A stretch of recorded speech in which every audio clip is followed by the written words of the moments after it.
Hello प्यारे दोस्तों, कैसे हैं आप सभी। आई होप कि आप लोग बहुत अच्छे होंगे।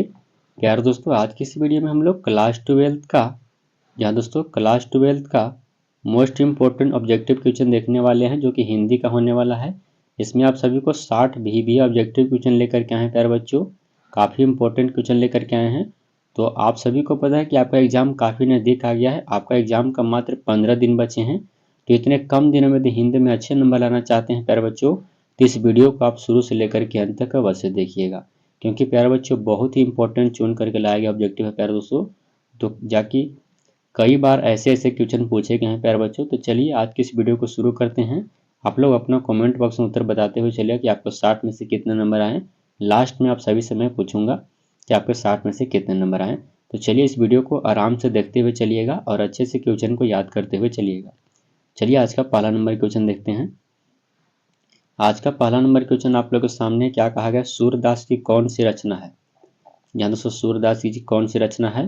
तो प्यारे दोस्तों पुत्र वियोग नहीं है इनका, कड़वक भी नहीं है, छपय भी नहीं है, पद इनका है। ऑप्शन नंबर आपका डी राइट आंसर हो जाएंगे, क्योंकि पुत्र वियोग सुभद्रा कुमारी चौहान का है और प्यारे बच्चों कड़वक है मलिक मोहम्मद जायसी का। अगला क्वेश्चन देखिएगा। अगला नंबर प्रश्न आप लोगों के सामने है, सूरदास किस भक्ति के कवि हैं। ध्यान दोस्तों, सूरदास किस भक्ति के कवि हैं। तो सही उत्तर वो कृष्ण भक्ति के कवि हैं। ऑप्शन नंबर आपका बी राइट आंसर हो जाएगा प्यारे बच्चों। अगले प्रश्न को चलते हैं हम लोग। अगला नंबर क्वेश्चन आप लोगों के सामने है, क्या कहा गया, सूरदास किस भाषा के प्रसिद्ध कवि हैं। तो प्यारे बच्चों सूरदास जी ब्रज भाषा के एक प्रसिद्ध कवि हैं। ऑप्शन नंबर सी आपका सही उत्तर हो जाएगा। अगले प्रश्न को चलते हैं। अगला नंबर प्रश्न आप लोगों के सामने है प्यारे बच्चों, वात्सल्य के विश्व में अद्वितीय कवि कौन है। तो वात्सल्य के विश्व में अद्वितीय कवि कौन है। तो प्यारे दोस्तों सही उत्तर क्या हो जाएगा, सूरदास जी हैं, याद रखिएगा सूरदास। ऑप्शन नंबर आपका ए राइट आंसर हो जाएगा प्यारे बच्चों। अगले प्रश्न को बढ़ेंगे, इसका ऑप्शन ए सही उत्तर हो जाएगा। अगला क्वेश्चन देखिएगा। अगला है प्यारे बच्चों, सूरदास किस धारा के कवि हैं। तो सूरदास जी कृष्णाचार्य के धारा के कवि हैं। ऑप्शन नंबर बी आपका राइट आंसर हो जाएंगे। अगले प्रश्न को बढ़ते हैं प्यारे बच्चों। अगला देखिए क्या कहा गया। अगला है, कृष्ण कहाँ बैठकर भोजन कर रहे हैं। तो कृष्ण नंद जी के गोद में बैठकर भोजन कर रहे हैं। ऑप्शन नंबर आपका ए सही उत्तर हो जाएगा प्यारे बच्चों। अगला क्वेश्चन देखिएगा। अगला नंबर प्रश्न आप लोगों के सामने है, प्रस्तुत प्रथम पद में कृष्ण को किसको सूचना दी जाती है। यहाँ पर किसको होना चाहिए, याद रखिएगा। यानी प्रस्तुत पद प्रथम पद में जो है वो कृष्ण को किसको सूचना दी जाती है। तो सही उत्तर भोर होने की। ऑप्शन नंबर सी आपका राइट आंसर हो जाएगा प्यारे बच्चों। अगला क्वेश्चन देखेंगे हम लोग। चलिए अगला नंबर प्रश्न आप लोग के सामने है, सूरदास हिंदी साहित्य के किस काल के कवि हैं। प्यारे बच्चों याद रखिएगा कि सूरदास जी हिंदी साहित्य के भक्ति काल के कवि हैं। ऑप्शन नंबर बी आपका सही उत्तर हो जाएंगे। अगले प्रश्न को चलते हैं प्यारे बच्चों। अगला नंबर क्वेश्चन आप लोगों के सामने है, कौन सी रचना सूरदास की नहीं है। ध्यान दोस्तों, कौन सी रचना सूरदास की नहीं है। तो सतसई इनका रचना नहीं है। ऑप्शन नंबर डी आपका सही उत्तर हो जाएंगे। अगले प्रश्न को चलते हैं प्यारे बच्चों। अगला देखिए क्या कहा गया, कौन सी रचना सूरदास की है। ध्यान दोस्तों, कौन सी रचना जो है वह सूरदास की है। तो सूर सागर सूरदास की ही रचना है। ऑप्शन नंबर सी आपका राइट आंसर हो जाएगा प्यारे बच्चों। अगला देखिएगा क्या कहा गया है। 11 नंबर क्वेश्चन आप लोगों के सामने है, सूरदास किस चीज की भूखे हैं। तो प्यारे बच्चों सूरदास जी कृष्ण जी की जूठन खाने को भूखे हैं। ऑप्शन नंबर ए आपका राइट आंसर हो जाएंगे प्यारे बच्चों। अगले प्रश्न को चलते हैं। अगला नंबर क्वेश्चन है, सूरदास की अनुमानित जन्म तिथि क्या थी। तो अनुमानतः उनका जन्म तिथि 1475 ईस्वी में माना जाता है। ऑप्शन नंबर आपका बी आपका राइट आंसर हो जाएंगे प्यारे बच्चों। अगला देखिएगा क्या कहा गया है। अगला नंबर क्वेश्चन आप लोगों के सामने है प्यारे बच्चों, निम्नलिखित में से कौन सा कवि अष्टछाप का नहीं है। तो अष्टछाप का कवि मलिक मोहम्मद जायसी जी नहीं थे। ऑप्शन नंबर सी आपका राइट आंसर हो जाएंगे। अगले प्रश्न को चलते हैं। अगला देखिए क्या कहा गया प्यारे बच्चों, कछुक खात कछुक धरने गिरावत छवि निरंखन निरखती नंद रनिया कौन सा अलंकार है प्यारे बच्चों। तो एक अनुप्रास अलंकार है। ऑप्शन नंबर डी आपका सही उत्तर हो जाएंगे। अगले नंबर प्रश्न को चलते हैं। अगला देखिएगा क्या कहा गया प्यारे बच्चों, कवल कुसुम फूले नर नारी सुर श्याम में कौन सा अलंकार है? तो इसमें अनुप्रास अलंकार है। ऑप्शन नंबर बी आपका सही उत्तर हो जाएंगे। अगला नंबर क्वेश्चन देखेंगे प्यारे बच्चों। अगला नंबर प्रश्न आप लोगों के सामने, साहित्य लहरी किनकी रचना है? ध्यान दोस्तों, साहित्य लहरी किनकी रचना है? तो सूरदास जी के है। ऑप्शन नंबर आपका बी सही उत्तर हो जाएंगे। अगला प्रश्न देखिएगा क्या कहा गया। अगला नंबर क्वेश्चन आप लोगों के सामने है, सूरदास की रचनाओं की भाषा क्या है? ध्यान दोस्तों, सूरदास की रचना की भाषा क्या है? तो ब्रज भाषा है। ऑप्शन नंबर बी आपका सही उत्तर हो जाएंगे। अगला क्वेश्चन देखिएगा प्यारे बच्चों। अगला नंबर प्रश्न आप लोग सामने, सूरदास के गुरु का नाम क्या था? ध्यान दोस्तों, सूरदास के गुरु जी का नाम क्या था? तो वल्लभाचार्य था। वल्लभाचार्य, ऑप्शन नंबर सी आपका राइट आंसर हो जाएंगे। अगला देखेंगे प्यारे बच्चों। अगला नंबर क्वेश्चन है, सूरदास किस मार्ग में दीक्षित हुए थे? तो अब पुष्टि मार्ग में दीक्षित हुए थे। ऑप्शन नंबर सी आपका सही उत्तर हो जाएगा। अगला नंबर प्रश्न देखिएगा प्यारे बच्चों क्या कहा गया है। वल्लभाचार्य से मिलने के पूर्व सूर किस भाव के पद गाते थे? तो वह दैन्य भाव गाते थे, याद रखिएगा, दैन्य भाव के पद। ऑप्शन नंबर आपका सी आपका राइट आंसर हो जाएंगे प्यारे बच्चों।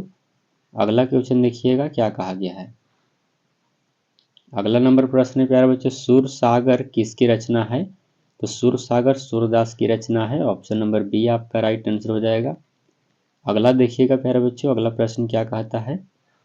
अगला नंबर क्वेश्चन है, द्वितीय पद में किस खाद्य पदार्थ का उल्लेख नहीं हुआ है? तो द्वितीय पद में किस खाद्य पदार्थ का उल्लेख नहीं हुआ? दही का हुआ है, माखन का हुआ है, मिश्री का हुआ है, लेकिन अपूप का नहीं हुआ है। ऑप्शन नंबर डी आपका सही उत्तर हो जाएंगे प्यारे बच्चों। अगला देखिए क्या कहा गया है।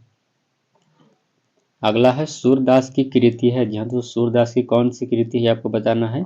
तो साहित्य लहरी सूरदास की कृति है। ऑप्शन नंबर सी आपका राइट आंसर हो जाएंगे। अगला देखिएगा क्या कहा गया है प्यारे बच्चों, सूर सागर किस भाषा में रचित है? तो सूर सागर ब्रज भाषा में रचित है।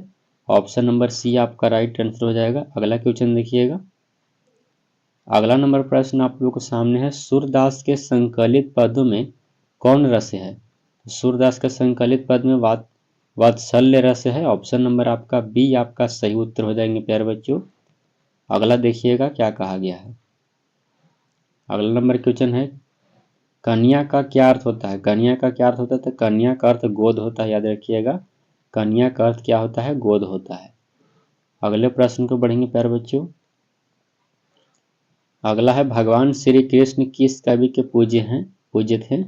तो प्यारे बच्चों, भगवान श्री कृष्ण किस? तो सूरदास के पूज्य थे। ऑप्शन नंबर डी आपका सही जवाब हो जाएगा। अगला देखिए प्यारे बच्चों क्या कहा गया है, तुलसीदास का जन्म कब हुआ था? ध्यान से, तुलसीदास का जन्म कब हुआ था? तो 1543 ईस्वी में। ऑप्शन नंबर आपका बी राइट आंसर हो जाएगा। अगला देखिएगा प्यारे बच्चों।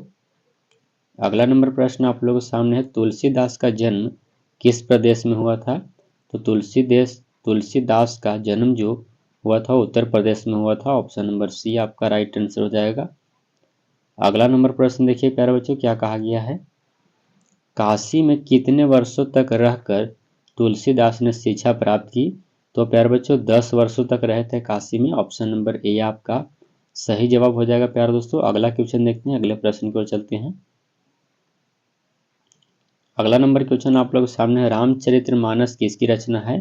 तो रामचरितमानस तुलसीदास की रचना है। ऑप्शन नंबर बी आपका सही जवाब हो जाएगा। अगला क्वेश्चन देखिएगा। अगला नंबर प्रश्न आप लोग सामने है, तुलसीदास किस शाखा के कवि हैं? तो तुलसीदास जी राम मार्गी शाखा के कवि हैं। ऑप्शन नंबर ए आपका सही उत्तर हो जाएगा। अगला क्वेश्चन देखिएगा प्यारे बच्चों। अगला नंबर प्रश्न आप लोग सामने है, दूसरे पद में तुलसी ने अपना परिचय किस रूप में दिया है? तो प्यारे बच्चों, दूसरे पद में तुलसी जो अपना परिचय दिए हैं वो भिखारी के रूप में दिए हैं। ऑप्शन नंबर आपका सी सही जवाब हो जाएगा। अगला क्वेश्चन देखिएगा। अगला नंबर प्रश्न आप लोगों के सामने है प्यारे बच्चों, तुलसीदास को किस चीज की भूख है? प्यारे बच्चों, तुलसीदास के किस चीज की भूख है? तो सही उत्तर भक्ति की। ऑप्शन नंबर बी आपका सही उत्तर हो जाएगा। अगला प्रश्न देखिएगा। अगला है प्यारे बच्चों, तुलसीदास के पाठित पद किस भाषा में है? तो प्यारे दोस्तों वह अवधी भाषा में है। ऑप्शन नंबर आपका डी राइट आंसर हो जाएंगे। अगला देखिएगा क्या कहा गया है। अगला नंबर प्रश्न है, तुलसीदास ने प्रथम पद में किसकी स्तुति की है? तो प्रथम पद में सीता जी की स्तुति किए हैं। ऑप्शन नंबर सी आपका राइट आंसर हो जाएगा। अगला देखिएगा प्यारे बच्चों क्या कहा गया है। अगला है, तुलसीदास के दोनों पदों में किस रस की व्यंजना हुई है? तो भक्ति रस की हुआ है। ऑप्शन नंबर बी आपका सही उत्तर हो जाएंगे प्यारे बच्चों। अगला देखिए क्या कहा गया। अगला नंबर प्रश्न आप लोग के सामने है, तुलसीदास ने प्रथम पद में अपना परिचय किस रूप में दिया है? तो तुलसीदास अपने प्रथम पद में जो परिचय दिए हैं सीता के दास के रूप में दिए हैं। ऑप्शन नंबर डी आपका सही जवाब हो जाएगा। अगला देखिए क्या कहा गया। अगला नंबर प्रश्न है, कब टुंक अम्ब अवसर पाई में अम्बम संबोधन किसके लिए किया गया है? तो प्यारे दोस्तों यह सीता के लिए किया गया है। ऑप्शन नंबर ए आपका राइट आंसर हो जाएंगे। अगला देखिएगा क्या कहा गया है। अगला है, कौन तुलसीदास के मित्र नहीं थे? तो तुलसीदास के मित्र सूरदास जी नहीं थे। ऑप्शन नंबर सी आपका सही उत्तर हो जाएंगे। अगला नंबर प्रश्न आप लोगों के सामने है प्यारे बच्चों, कौन सी रचना तुलसीदास की है? तो विनय पत्रिका तुलसी जी की रचना है। ऑप्शन नंबर बी आपका सही उत्तर हो जाएगा प्यारे बच्चों। अगला देखिए क्या कहा गया। अगला नंबर प्रश्न है, कौन सी रचना तुलसीदास की नहीं है?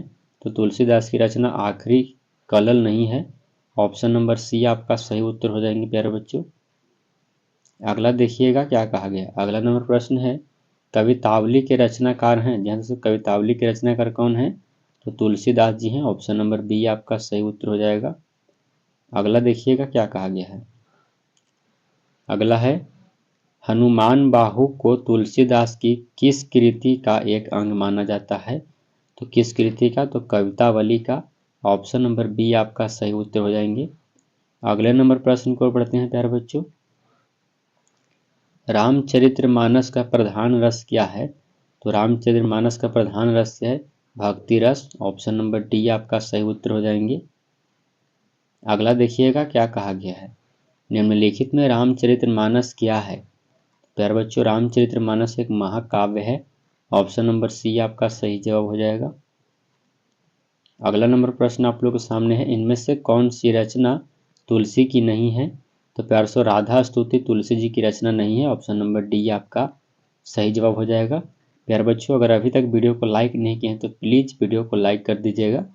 चैनल पर नए हैं, चैनल को पहली बार जुड़े हैं तो चैनल को सब्सक्राइब भी कर दीजिएगा प्यारे बच्चों, क्योंकि काफ़ी मेहनत से आप सभी के लिए वीडियो लेकर के आए हैं। चलिए अगला क्वेश्चन देखिएगा। अगला नंबर प्रश्न है प्यारे दोस्तों, मानस जिसको रामचरितमानस भी कहते हैं का रचना समय क्या था? तो इसकी रचना लगभग 1631 ईस्वी माना जाता है। ऑप्शन नंबर ए आपका राइट आंसर। अगला नंबर प्रश्न आप लोग सामने है प्यारे बच्चों, रामचरितमानस, ध्यान दोस्तों रामचरितमानस की भाषा क्या है? तो रामचरितमानस की भाषा अवधी माना जाता है। ऑप्शन नंबर सी आपका राइट आंसर हो जाएगा। अगला क्वेश्चन देखिएगा प्यारे बच्चों। अगला है, विनय पत्रिका की भाषा क्या है? विनय पत्रिका की भाषा याद रखिएगा अंतर्वेदी यानी ब्रज भाषा है। ऑप्शन नंबर बी आपका सही जवाब हो जाएगा। अगला प्रश्न देखिएगा क्या कहा गया है। अगला नंबर क्वेश्चन है, तुलसीदास का जन्म कहाँ हुआ था? ध्यान से, तुलसीदास का जन्म कहाँ हुआ था? तो अयोध्या में हुआ था। ऑप्शन नंबर आपका बी सही जवाब हो जाएगा। अगला प्रश्न देखिएगा। अगला नंबर प्रश्न आप लोग के सामने है, तुलसीदास का मूल नाम क्या था? ध्यान से, तुलसीदास जी का मूल नाम क्या था? तो राम बोला था। ऑप्शन नंबर बी आपका सही जवाब हो जाएगा। अगला देखिए क्या कहा गया है, तुलसीदास के शिक्षा गुरु थे? तो तुलसीदास के शिक्षा गुरु कौन थे? तो शेष सनातन जी। ऑप्शन नंबर सी आपका राइट आंसर हो जाएगा। अगला देखिएगा प्यारे बच्चों। अगला नंबर प्रश्न आप लोगों के सामने है, इनमें कौन सी रचना तुलसी की है? तुलसी जी की रचना इनमें से कौन है आपको बताना है। तो विनय पत्रिका तुलसी जी की रचना है। ऑप्शन नंबर डी आपका सही उत्तर हो जाएंगे। अगला नंबर प्रश्न है प्यारे बच्चों, कौन सी कृति तुलसी की रचित है? तुलसी के द्वारा रचा गया कौन सी कृति है? तो रामचरितमानस तुलसी जी का रचा हुआ है। ऑप्शन नंबर सी आपका सही उत्तर हो जाएंगे। अगला देखिएगा। अगला नंबर प्रश्न है, कौन सी कृति तुलसी द्वारा रचित नहीं है? तो तुलसी के द्वारा रचा हुआ कौन सी कृति नहीं है? तो पंचवटी नहीं है। ऑप्शन नंबर बी आपका सही उत्तर हो जाएंगे। अगला नंबर प्रश्न आप लोगों के सामने है प्यारे बच्चों, पाठ्य पुस्तक में संकलित तुलसी के पद तुलसीदास की किस कृति से लिए गए हैं? तो यह लिया गया है प्यारों से विनय के पद से। ऑप्शन नंबर आपका डी राइट आंसर हो जाएगा। अगला प्रश्न देखिएगा। अगला नंबर प्रश्न है, तुलसीदास किस काल के कवि थे? तो तुलसीदास भक्ति काल के कवि हैं। ऑप्शन नंबर डी आपका सही जवाब हो जाएगा। अगला नंबर प्रश्न आप लोगों के सामने है प्यारे बच्चों, कवितावली के रचनाकार कौन है? तो कवितावली के रचनाकार तुलसीदास जी हैं। ऑप्शन नंबर बी आपका सही उत्तर हो जाएंगे। तो प्यारे बच्चों, इस वीडियो में केवल 59 क्वेश्चन ही थे। तो आई होप कि आप लोगों के 59 क्वेश्चन आपको काफ़ी पसंद आया होगा, अच्छा लगा होगा। 59 में से आपको कितने नंबर आए आप लोग कमेंट करके अवश्य बताइएगा प्यारे बच्चों। वीडियो को लाइक कर दीजिएगा। चैनल पर नया है, चैनल पर पहली बार आए हैं तो हमारे चैनल को सब्सक्राइब कर लीजिएगा। जिनको भी 2025 में प्यारे बच्चों एग्जाम देना है, चाहे वो साइंस के बच्चे हों या तो आर्ट्स के बच्चे हों, उनके पास इस वीडियो को शेयर अवश्य कर दीजिएगा प्यारे बच्चों। जरूर से जरूर शेयर करिएगा, चाहे आपके दोस्त हो, भाई हो, रिश्तेदार हो या बहन हो, कोई भी हो, उनके पास शेयर अवश्य करिएगा प्यारे बच्चों। यहाँ तक देखने के लिए आपका बहुत बहुत धन्यवाद प्यारे दोस्तों। चलिए मिलते हैं अगले वीडियो में, तब तक के लिए जय हिंद प्यारे दोस्तों।